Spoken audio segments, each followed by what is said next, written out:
네, 우리 읽을 말씀을 통해서 모두를 위한 율법, 모두를 위한 율법이라는 제목으로 우리 같이 하나님의 은혜 나누고자 합니다.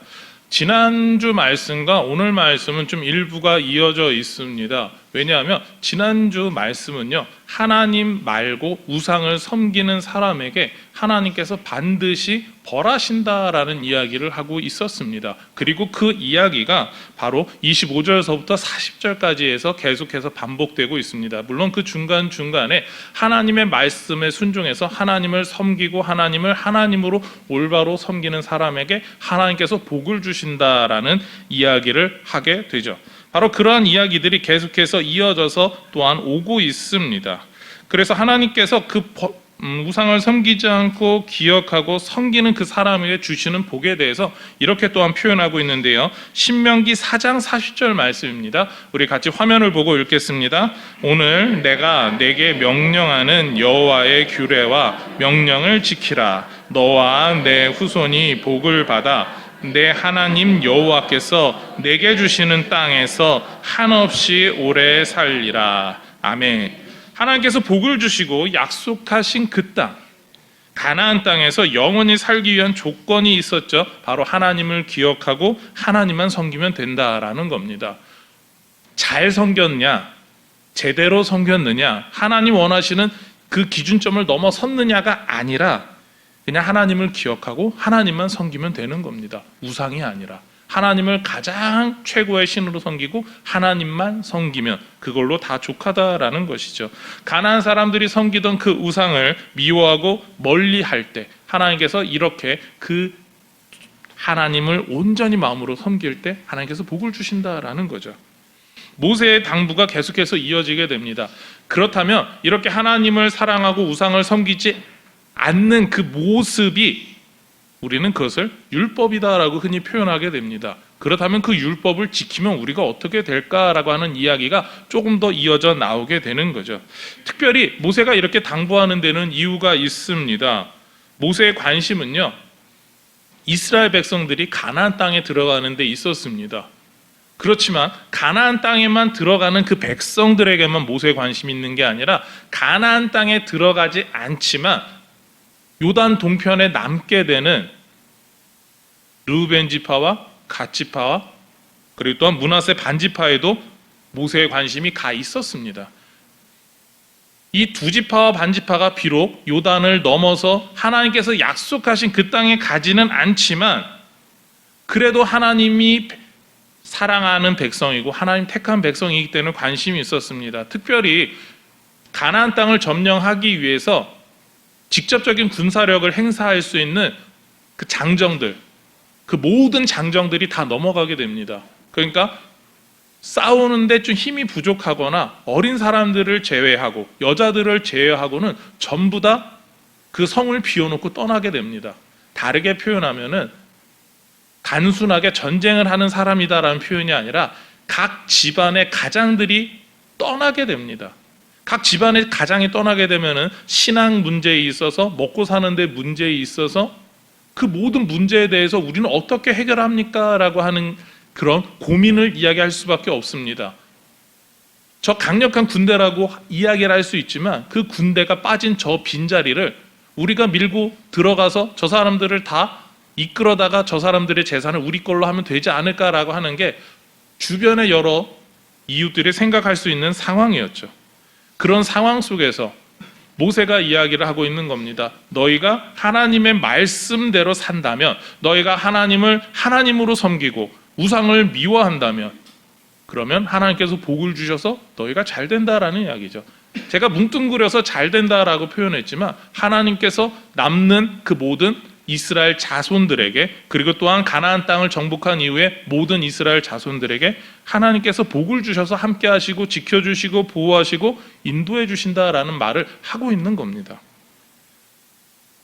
그래서 모세의 관심은요, 어쩌면 지금 가나안 땅으로 들어가기 위해서 준비하고 있는 그 사람들이 아니라 요단 동편에 남게 되는 그 남는 다음 세대들에 대해서 더 큰 관심이 있지 않았나라는 생각이 들죠. 요단 동편에 남게 되는 르우벤 지파, 갓 지파, 므낫세 반 지파를 위해서 모세는 하나님을 대언해서 이야기를 합니다. 바로 도피성 셋을 마련하게 되죠.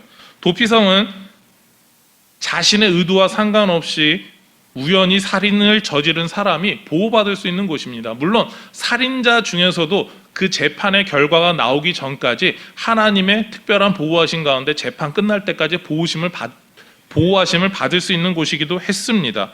도피성이 존재하는 이유는 이것입니다. 단순하게 그 사람이 잘못을 하지 않았으니까 보호한다라는 개념이 아니라 하나님께서 사람들이 행할 수 있는 무의미한 죽음, 특히 내 형제 자매가 죽었으니까 내가 저 사람을 죽여서 원수를 갚아야 된다라고 하는 그 당시 사람들의 개념과 다른, 그러니까 하나님이 하나님의 사람으로 하나님의 사랑함으로써 그 사람을 끝까지 보호하시는 일종의 보호장치였습니다. 그 도피성에는요, 그 지역을 섬기게 되는 레위인들이 살게 되고요, 그곳을 통해서 그 지역 사람들에게 하나님의 말씀을 전하게 되어 있었습니다. 그러니까 도피성이라고 하는 게 단순하게 살인한 사람들이 도망치는 곳만을 뜻하는 게 아니라 그곳을 통하여서 하나님의 율법을 전하고 증거하고 어떻게 살아야 되는지 보여주는 곳이었습니다. 이런 도피성 제도에 대해서 이스라엘 백성들에게 먼저 이야기를 하고 있는 것이죠. 오늘 말씀 43절 말씀을 우리 화면을 보고 같이 읽겠습니다. 하나는 광야 광평원에 있는 베셀이라 르우벤 지파를 위한 것이요, 하나는 길란 라못이라 갓 지파를 위한 것이요, 하나는 바산 골란이라 므낫세 지파를 위한 것이었더라. 아멘. 모세는 각 지파를 위한 정확한 도시를 지정해 주었습니다. 좀 전에 이야기한 것처럼 이곳에는 바로 레위인들이 살게 되죠. 그곳에서 하나님의 말씀을 증거하고 일정한 레위인들의 삶을 유지하게 됩니다. 요단 동편에 또한 이렇게 구체적인 지명이 언급되었다라고 하는 건요, 요단 동편에서 사는 이스라엘 백성들이 자신이 원하지 않는 그 살인죄를 짓고 나서 요단 동편에서 요단강을 건너서 요단 서편에 있는 도피성에 가지 않아도 그곳에서도 하나님의 지켜주심과 보호하심을 받을 수 있다라고 하는 일종의 상징이었습니다. 게다가 하나님이 지켜주시고 보호하신다라고 하는 그 성이 존재한다는 이유는 하나님이 요단 동편에서도 동일하게 함께 하시고 요단 동편까지도 하나님이 약속하신 가나안 땅, 그 땅으로 인정해 주신다라고 하는 그 뜻이었습니다. 그렇기 때문에 이 도피성이 생겼다라고 하는 것은 하나님의 율법이 선포되는 자리이고 억울한 혹은 원치 않는 죽음을 막을 수 있는 자리였으며 하나님이 우리와 함께 하신다라고 하는 일종의 상징이었습니다. 표시였습니다. 특히 요단 동편 백성들을 위한 도피성 제도에서 눈에 띄는 도피성이 하나가 있습니다. 그것은 바로 므낫세 반지파를 위한 도피성입니다. 요단 동편에도요, 므낫세 반지파가 있었고요, 건너편에도 므낫세 반지파가 있었습니다. 그리고 두 곳 모두에 도피성이 있었습니다.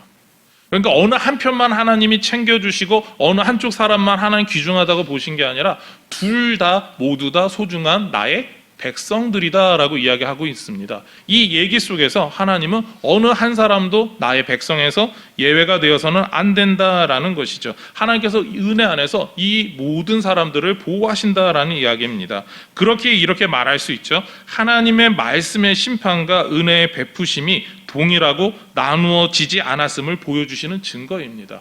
단순하게 도피성을 다 주셨으니까 하나님이 동일하게 사랑하시는구나, 그 정도가 아니라 더 나아가서 므낫세 반지파를 위해서 두 군데 성을 주심으로 말미암아 하나님께서 한 사람도 놓치지 않고 세밀하게 이렇게 너희를 사랑하고 계셔라고 하는 그 모습을 도피성을 통해서 보여주고 계시는 겁니다. 무엇보다 요단 동편의 백성들을 위해 도피성을 주셨다라고 하는 것은요, 이것도 가나안 땅이야 라고 하는 그 인정일 뿐만 아니라 너희가 욕심을 내고 이 땅이 더 좋아 보여서 들어가지 않겠다라고 하지만 나는 그런 너희들까지도 사랑한다라고 하는, 너희가 욕심을 내어서 약속한 그 땅, 그 가나안 땅이 아니더라도 너희들을 내가 사랑하고 지키고 보호한다라고 하는 그런 하나님의 사랑의 메시지였습니다. 여전히 사랑하신다라는 거죠.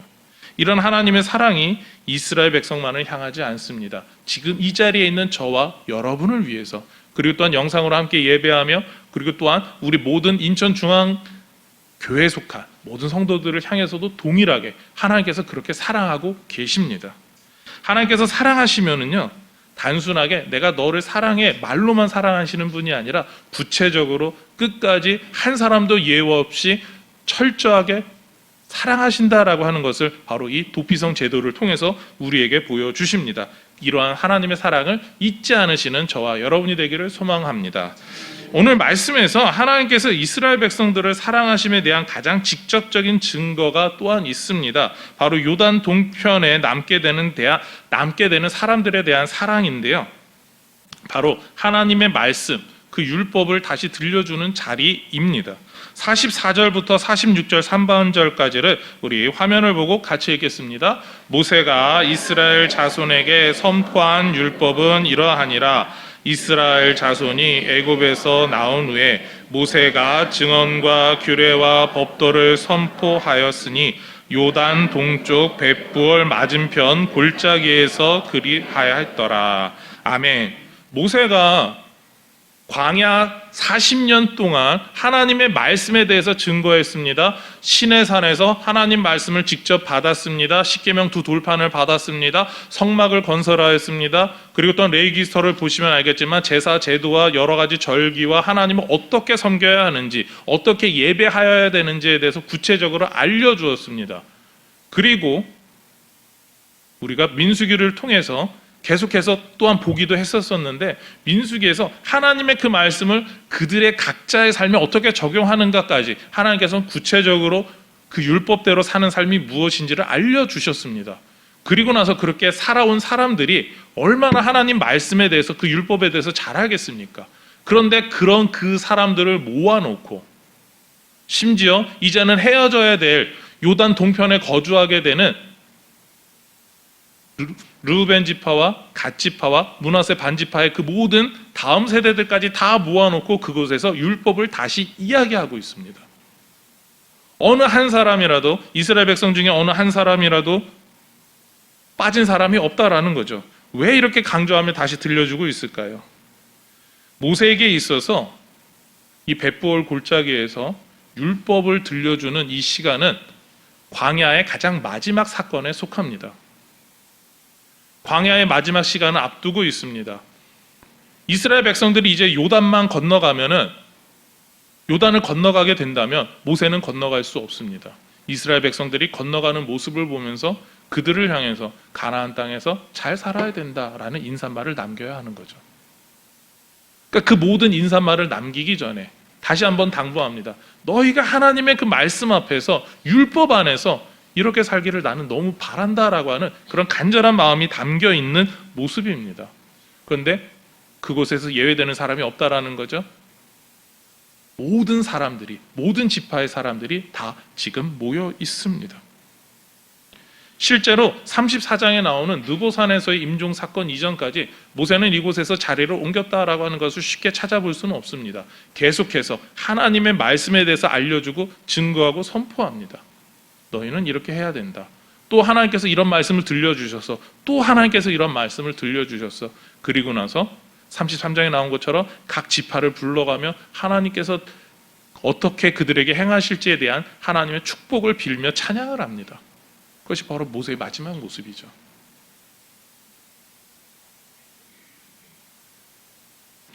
모세는요, 모든 백성들에게 동일하게 모두를 위해서 율법을 들려줍니다. 내가 받은 이 율법은 내가 너희들을 판단하고 너희들을 정죄하기 위한 율법이 아니라 너희들 모두를 위한 율법이다라는 이야기를 하고 있는 겁니다. 그렇습니다. 모세는 모두에게 다시 율법을 들려주면서 모든 이스라엘 백성들이 하나님의 뜻대로 살아가기를 간절히 소망하고 있습니다. 성경을 많이 읽고 또한 성경에 익숙하신 분이라면 실제적으로 언약의 갱신, 율법의 갱신이 언제 있었습니까? 라고 이야기를 한다면 우리는 신명기 이 사건을 이야기하지 않습니다. 오히려 여호수아서에서 나왔던 바로 그리심산과 에발산에서의 그 언약에 대한 갱신을 하고 축복하고 그리고 저주했다라고 하는 이야기를 우리는 먼저 이야기하게 되죠. 신명기 27장에서 물론 에발산과 그리심산이 나옵니다. 이곳에서는 모세는 여호수아와 모든 백성에게 이렇게 행하라라고 부탁할 뿐입니다. 그곳에서 너희가 그리심산에 올라가서 하나님 말씀에 그 율법에 순종하는 사람은 이러한 복을 받게 될 거라고 선포하고, 에발산에서는 순종하지 않는 사람은 이러한 저주를 받게 될 것이라고 선포해야 한다라고 하는 그런 부탁만 할 뿐이었습니다. 그러니까 실제적으로 지금 모세가 하는 이야기는 언약을 다시 맺기 위해서 하는 게 아니라 그들이 언약대로 살기 위해서 바로 유언의 말씀대로, 유언의 이야기처럼 다시 들려주고 이야기입니다. 특히 요단 동편에 남게 되는 지파와 그들의 자녀들을 위해서 이와 같이 하고 있습니다. 그래도 요단을 건너가는 사람들은 하나님 말씀대로 순종하며 그들을 이끌어갈 직접적으로 눈에 보이는 여호수아가 있습니다.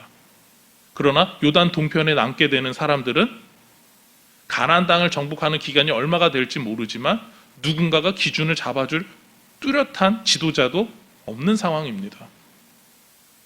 그 속에서 하나님에게 모든 것을 맡겨야 됩니다. 그렇습니다. 모든 이스라엘 백성들이 하나님의 백성답게 하나님의 뜻 가운데 살아가기를 바랐기 때문에 지금 모세는 이와 같은 일들을 하고 있는 거죠. 우리는 하나님의 백성이라면 하나님의 율법을 알고 율법대로 살아야 한다라고 생각하고 말합니다. 실제로도 그렇게 해야 하기 때문에 그렇죠.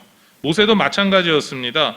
하나님의 백성들, 특히 다음 세대가 하나님의 뜻대로, 하나님의 방법대로 그 말씀 안에서 살기를 원했습니다. 그래서 그들에게, 특히 모세에게 있어서는 다음 세대나 다름없는 정말 광야 40년 이후에 출애굽을 하는 그 모든 사건을 보지 못한 그 세대에게, 하나님께서 광야에서 하신 일만 알고 있는 그 세대에게 하나님이 이러한 분야라고 하는 걸 다시 한번 일깨워 주기를 원했습니다.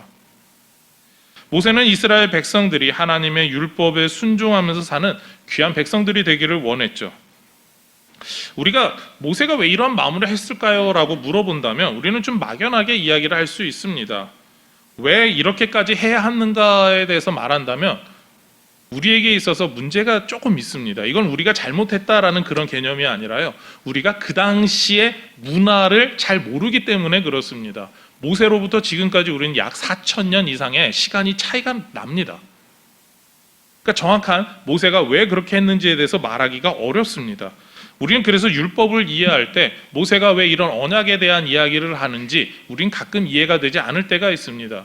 우리는 그냥 계약을 맺을 때라고 하면은 그냥 서로가 그것을 지키지 않은 사람이 손해지, 왜 지키지 않은 거에 대해서 다른 계약자가 그 사람에 대해서 강제적으로 특별한 일을 행하는가, 특히 그 사람의 목숨까지도 협박을 하면서 지켜야 한다라고 하는가, 우리는 이해하지 못할 때가 종종 있습니다. 왜냐하면 성경에 나오는 언약이라고 하는 거는요, 단순하게 그냥 우리가 약속했어, 계약했어의 수준이 아니라 지키지 않으면 너 죽어야 돼라고 하는 그런 조건이 깔려있는 계약이기 때문에 그렇습니다.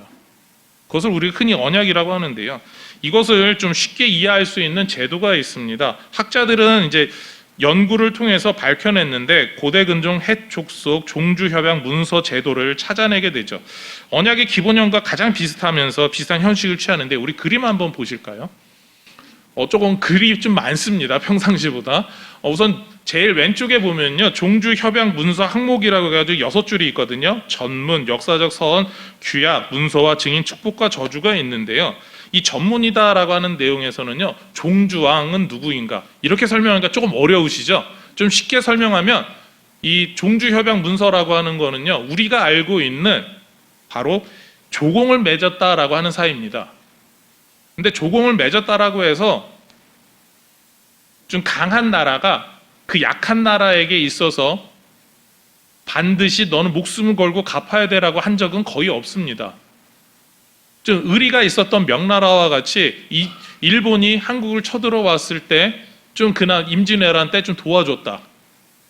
물론 이제 가서 설득할 때 유성룡 씨가 했던 이야기가, 그 위인께서 하셨던 이야기가 순망치안이라고 했습니다. 저 일본이 우리를 무너뜨리면 명나라도 무너뜨리지 않겠습니까? 뭐 그런 논리로 이렇게 설득을 했다라고 이야기를 합니다.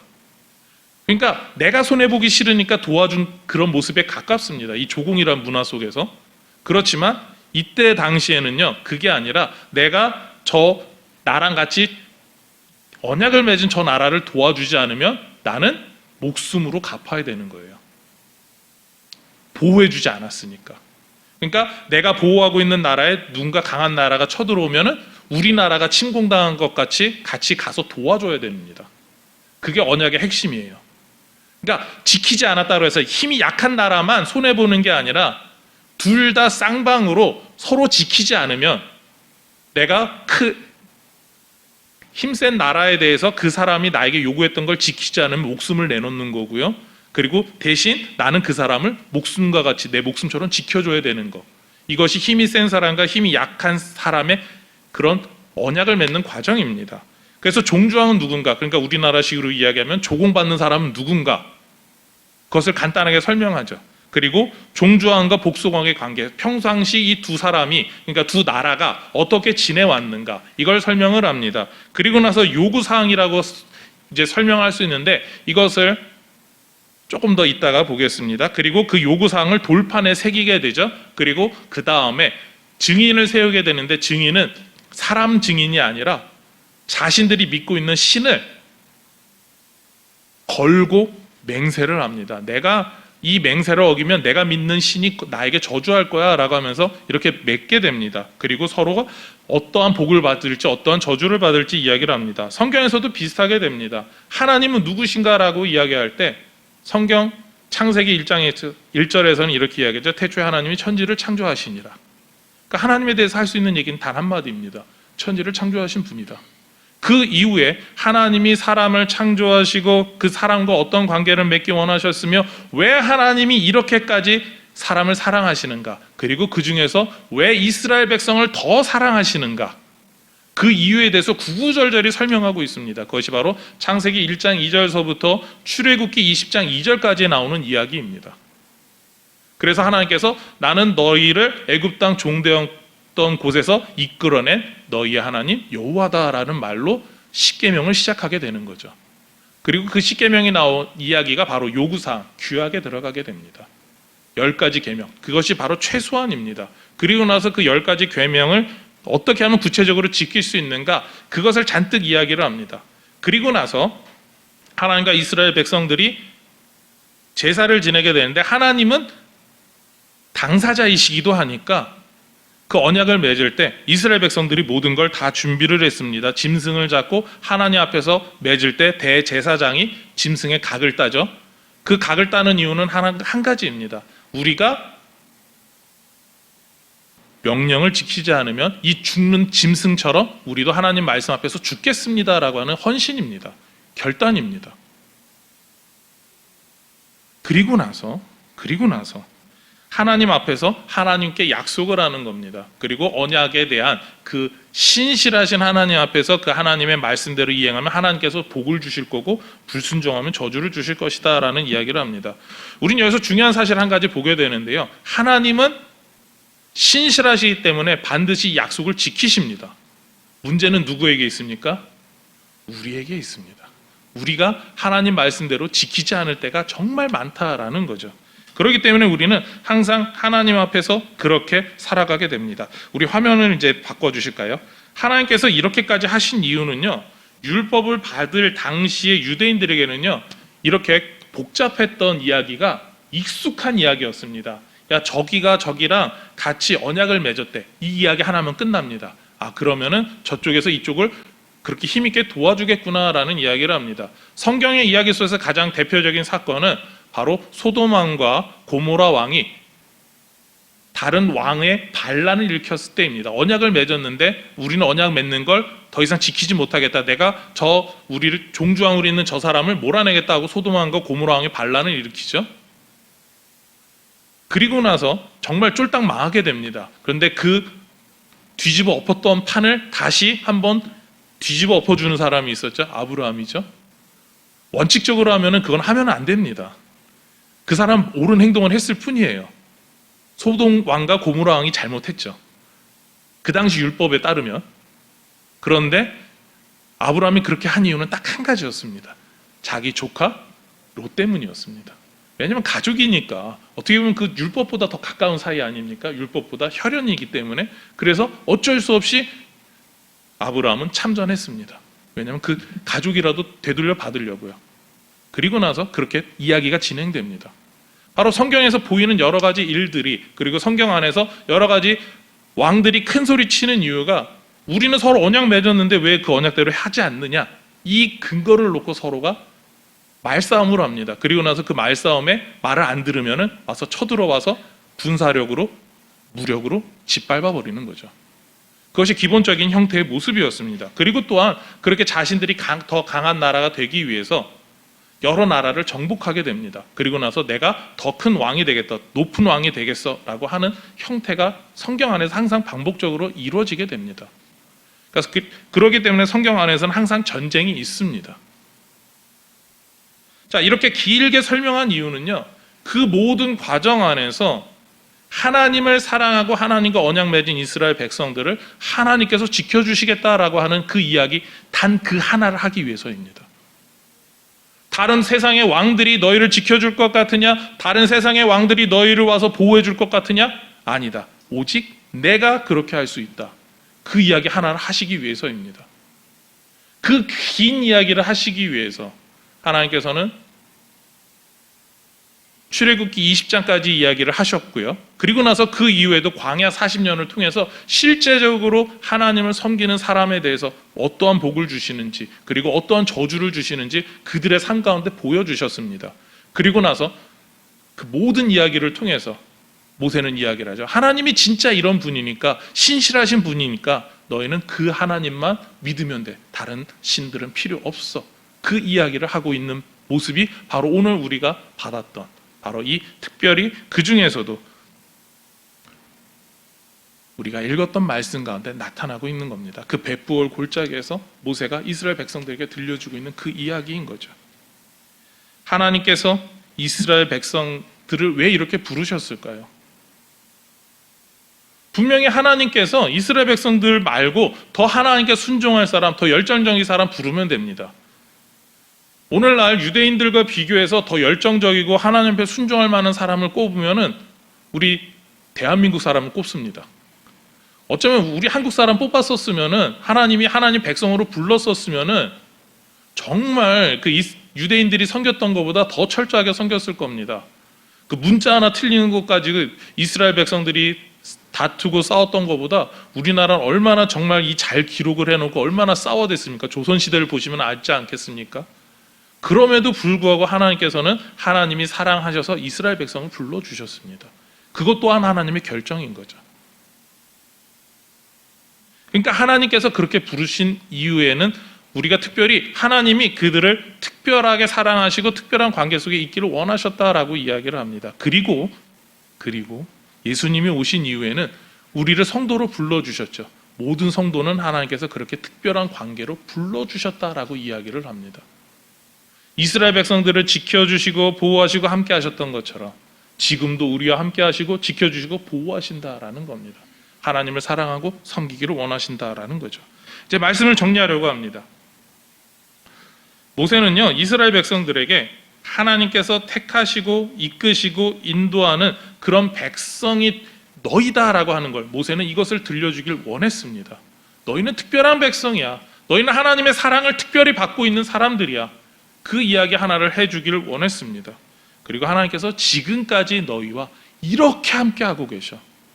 그 이야기를 힘있게 전달하기를 원했습니다. 그리고 그 이야기가 또한 이스라엘 백성이라고 하는 사람들의 정체성이었습니다. 그 정체성을 너희가 알고 있어야 돼라고 하는 이야기를 들려주고 있는 것이죠.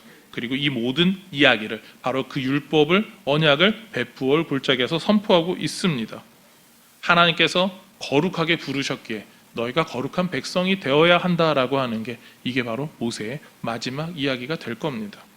오늘을 살고 있는 우리 성도들도 마찬가지입니다. 하나님께서는요, 우리 성도 한 사람 한 사람이 하나님 앞에 얼마나 특별한 사람인지를 알기를 원하십니다. 내가 너희를 사랑해서 그렇게 불렀으니까, 너희를 사랑해서 이렇게 인도해냈으니까, 그리고 지금도 그 사랑을 너희에게 보여주고 있으니까, 그 하나님 사랑을 받는 너희가 얼마나 특별한 사람인지 너희가 알기를 원해 라고 하는 게 바로 하나님의 이야기인 겁니다. 그런데 그 하나님이 또한 원하는 게 있습니다. 그것은 우리가 하나님의 사랑을 받는 백성이다라고 하는 걸 잊어버리지 않기를 원하십니다. 기억하고 살아가기를 원하시죠. 그래서 우리가 기억하고 단순하게 잊어버리지 않는 수준뿐만 아니라 이스라엘 백성들에게 바라셨던 것처럼 하나님의 거룩한 백성답게, 하나님이 택하신 백성답게 살아가기를 원하십니다. 어쩌면 내가 거룩하니 너희도 거룩하라라고 했던 그 예수님 말씀처럼 하나님이 원하시는 기준에 적합한 사람, 바로 그 거룩한 사람, 우리가 그렇게 되기를 원하신다라는 겁니다. 하나님께서 저와 여러분을 특별한 사랑 안에서 특별한 사람으로 불러주셨습니다. 그리고 우리는 지금도 그 사랑 안에 거하고 있습니다. 오늘도 우리 모두를 위해서 그 주신 율법 안에서 하나님의 거룩하심을, 하나님의 사랑을 드러내면서 살아가시는 우리 모든 인천중앙의 성도가 되시기를 소망하며 축원합니다. 기도하시겠습니다. 하나님 감사합니다. 우리 가운데 하나님의 은혜를 주시고 능력을 주시고 함께 하셔서 하나님의 뜻대로 살게 하심을 감사합니다. 우리가 하나님 그 사랑 안에서 떠나지 않게 해주시고 날마다 주님을 높이게 하여 주시옵소서. 하나님의 사랑을 우리가 날마다 고백하게 하여 주시옵소서. 이 모든 것 예수님의 이름으로 기도드립니다. 아멘.